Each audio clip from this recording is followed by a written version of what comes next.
non yow un peu partout. waaw moo fi waay au Sénégal. waaw moo non non. MD, est-ce que je peux avoir les photos? waaw moo fi gën waay. waaw moo fi gën waay. waaw Amath Kay moo fi gën waay. c'est 12 000 livres. 12 000 waay moo fi gën waay.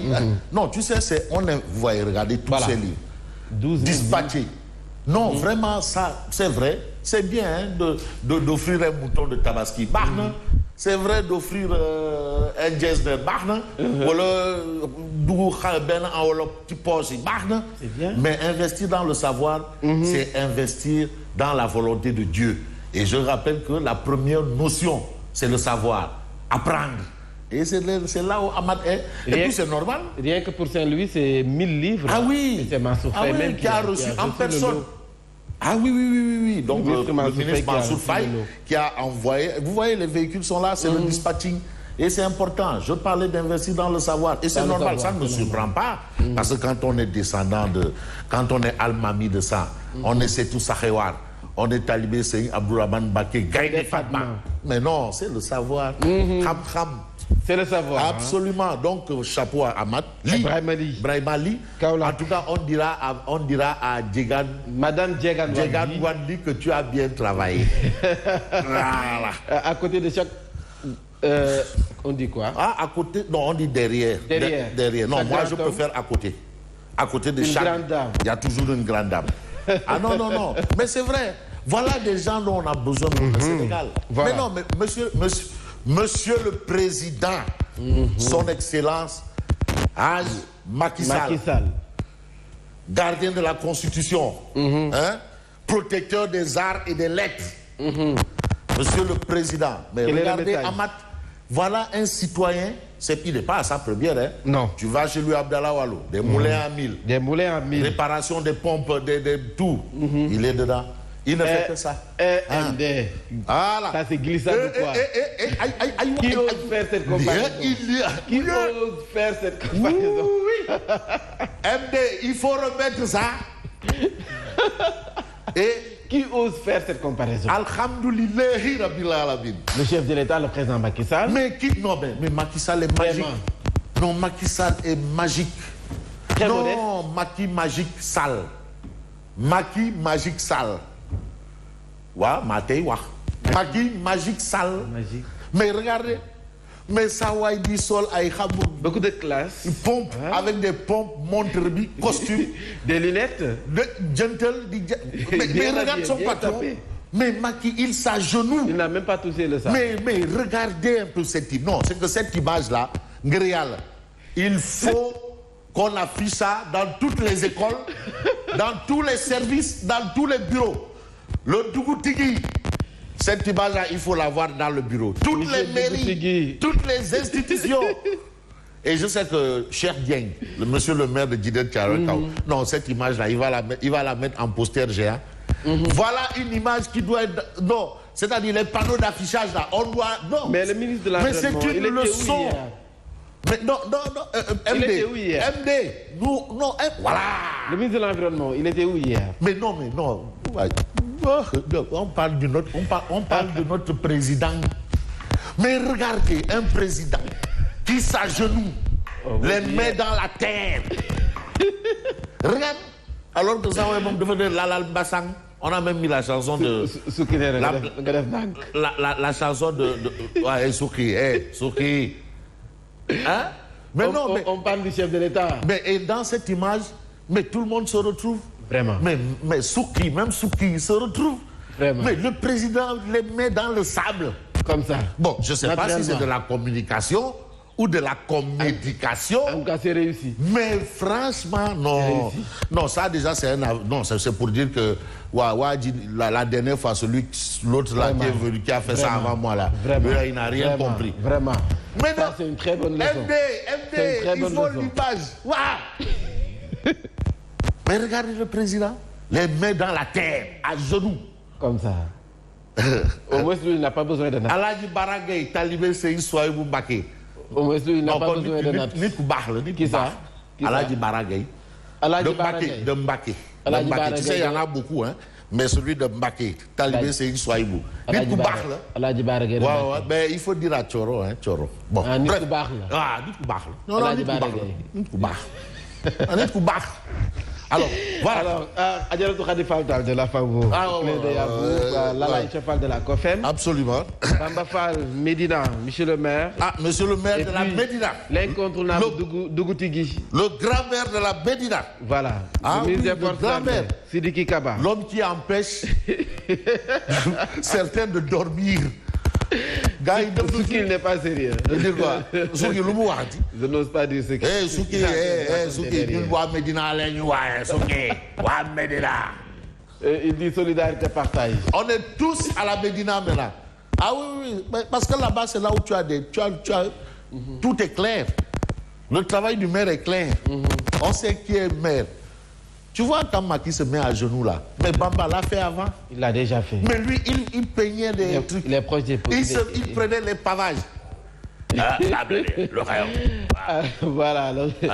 L'incontournable Dougou Tigui, Sidiki Kaba, le ministre des Forces armées qui nous suit tous les matins. Oui, le Dougou Tigui. Oui. Non, nit ku baax la. Et Wara Wade Sarr. Non, ay baax lañu, dañu baax. Dañoo baax. Le Dougou Tigui moom nit ku baax la. Tonton Daouda Dia. L'édile de la ville de Rufisque Tons. Ak baax. Prompt rétablissement. Dafa baax rek. Et le président du conseil départemental de Rufisque également. L'honorable député Souleymane Ndoye. Kooku xawma ko. Moi je le connais. C'est mon grand frère. Et l'homme des 4C. waa nit ku baax la. dafa baax. waaw c'est bien alors. Ibrahima Ali Abad waa nit ku baax la. bon alors on va commencer par la tribune. et la tribune évoque un point assez important. et là mesdames et messieurs de ngir Yàlla ça va pas. ça ne va pas. explosion des contaminations après la fête du mouton. Fallait s'y attendre. Les gens en parlaient. Attention. Voilà. Dégâts d'une tabaski communautaire. 266 cas communautaires en 4 jours et 14 décès. C'est compliqué. Fallait s'y attendre. 266 cas communautaires en 4 jours et 14 décès. 14 décès. Marie-Théo Niane, PCA de Petrosen Holding, sur la propagation du virus.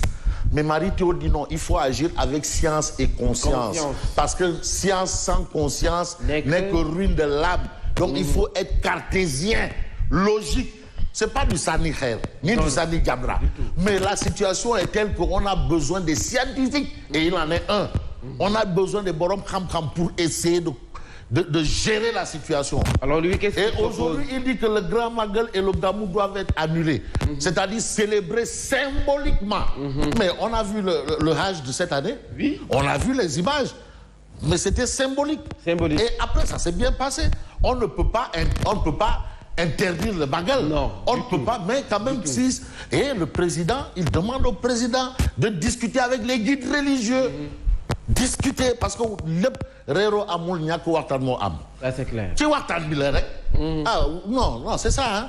Donc, voilà ce que propose le scientifique MTN, monsieur le futur maire de Saint-Louis. C'est lui, hein? Marie-Théo Niane. Voilà. Donc, on peut s'intéresser à Vox Populi.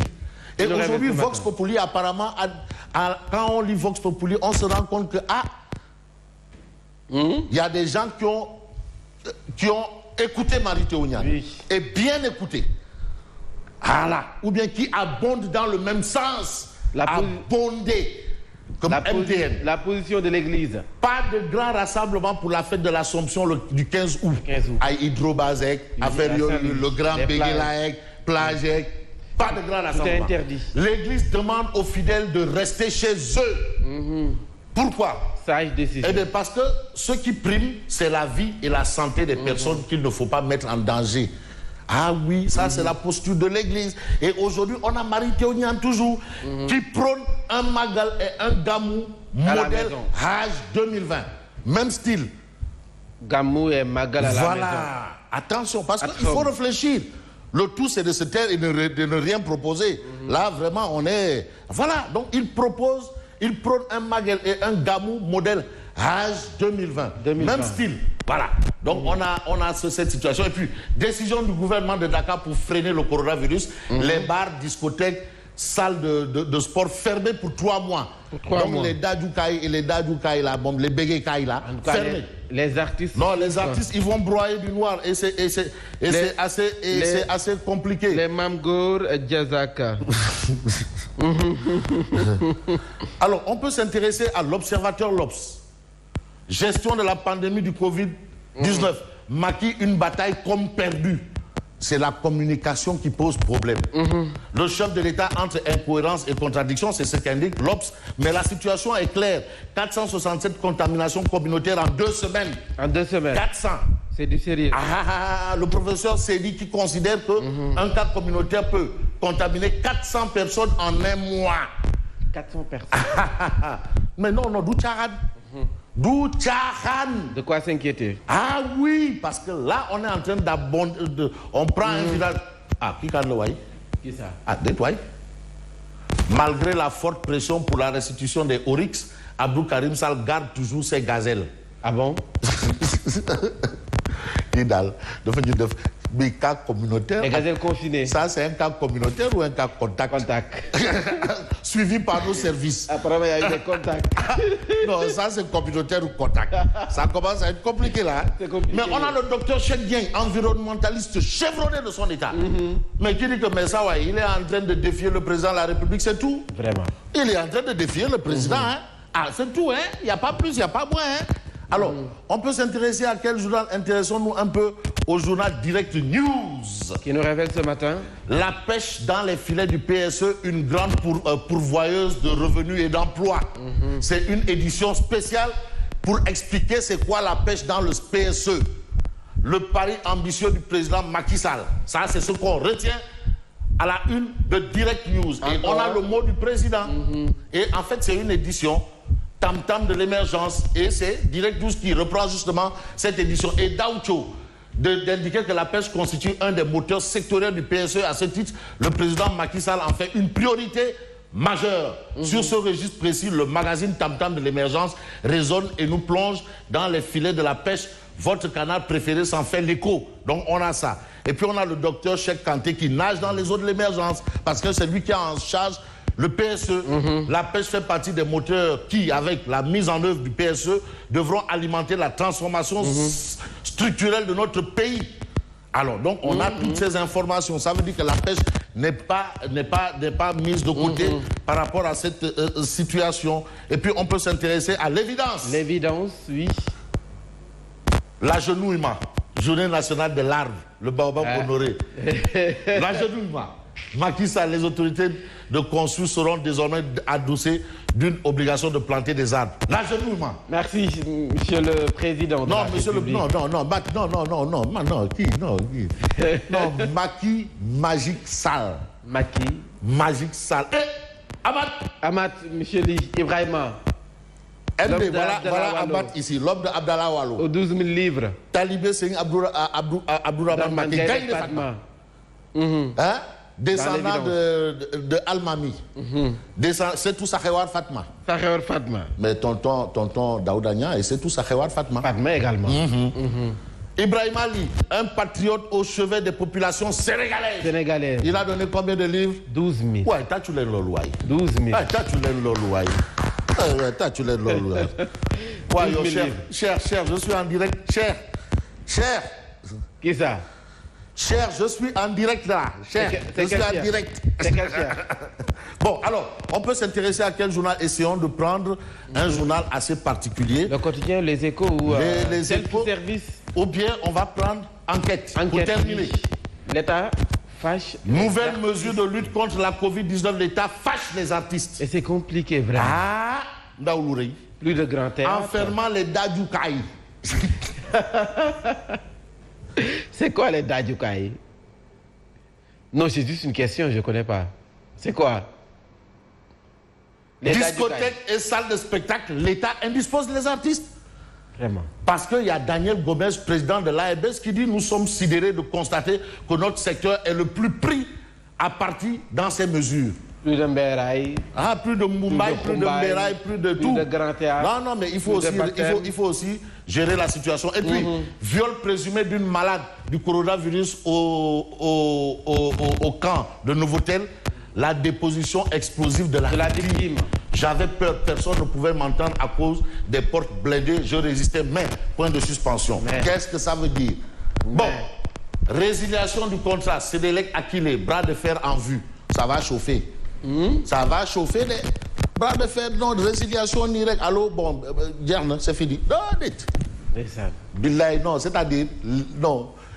il faut mu bëre Pape Madiop Bitèye ak Amadou Ly non il faut qu'il y ait un combat. Pape Madiop Bitèye c'est Madiop Bitèye waaw. fii il faut qu'il y ait combat. Un combat. Le combat du siècle. Face to face. waaw coste to coste. Pape Mademba Bitèye Amadou Ly Akile. Ah oui, il faut qu'il y ait combat. Ça va chauffer de. Il y aura du wër ndombo, du nooju, du bot. Mais pour l'instant, apparemment, c'est Amadou Ly qui a fait... présider la signature de contrat. C'est Amadou Ly qui a fait du bot. Oui. Amadou Ly. Ouais, il a fait du bot. La réplique. Il ne fait que du bot. Remontada. Il a fait du bot. Mademba Bitèye, bot. Parce que le gars, là où il veut passer, boy, il tourne quoi. Bot. C'est parce qu'on dit... Non, c'est-à-dire, il faut dire à Mademba une chose. C'est que yóbbante galgal ubul lamb. Yóbbante galgal ubul lamb. Waaw. Fabrice Gama, c'était tout pour ce matin. Merci à vous et bonne continuation. Rendez-vous demain. Inch'Allah. Même heure. Voilà, Fabrice Gama que vous retrouvez sur la 89.7 pour la revue de la presse radio tout de suite, le journal.